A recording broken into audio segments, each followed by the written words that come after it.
байна уу хүүхдүүдээ? Багш нь өнөөдөр хүүхдүүдтэйгээ тогос шувуу хийж тоглох тоглоомыг зохион бүтээхийг зааж өгөхөд бэлэн боллоо. Бидний туршилтанд сорвол нэг удаагийн цаасан аяныхаа доод бол сорвол орох төдий нөхөй гаргаж бэлтгэсэн байна. Мөн нэг удаагийн бэли, хоёр талдаа наалт, эрзийн мөн одоо тогос шувуунд хэрэг болох бэлтцийг бэлдсэн байна.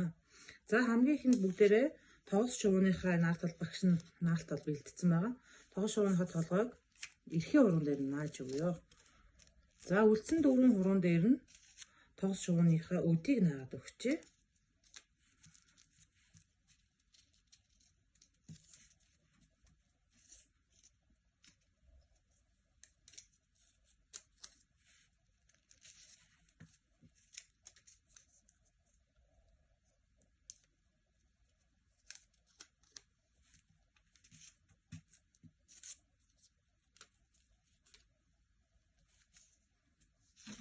За ингээд би тэр бүгдийн тогос шувуу бэлэн боллоо. Одоо бүгдээрээ нэг удаагийнхаа бэлийг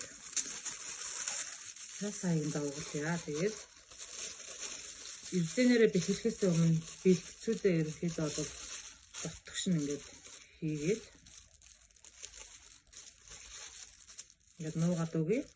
За тэгээд бэлийнхээ дотор талыг ерөнхийдөө чигснэхээ дараа гадна талынх нь энэ доод хэсгийг эрдэнээрээ маш сайн агаар алцгааргүйгээр бэхэлж өгнө.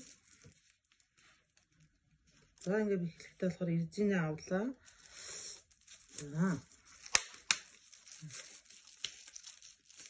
За эрдэнэ дээрээ авцгаа.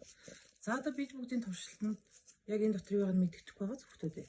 Бүгдээ одоо бэлдсэн сорволынхаа энэ хэсгийг бэлдсэн цаас аяныхаа доод нөхлөө хийж өгье.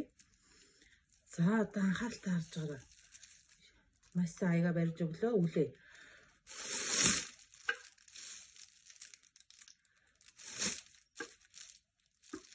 За ийм хөөрхөн тогос шувууг хийлээ. Энэ тогос шувууны оронд төрөл бүрийн амьтныг бас хийж тоглох боломжтой байгаа шүү хүүхдүүдээ. Анхаарал хандуулсанд баярлалаа.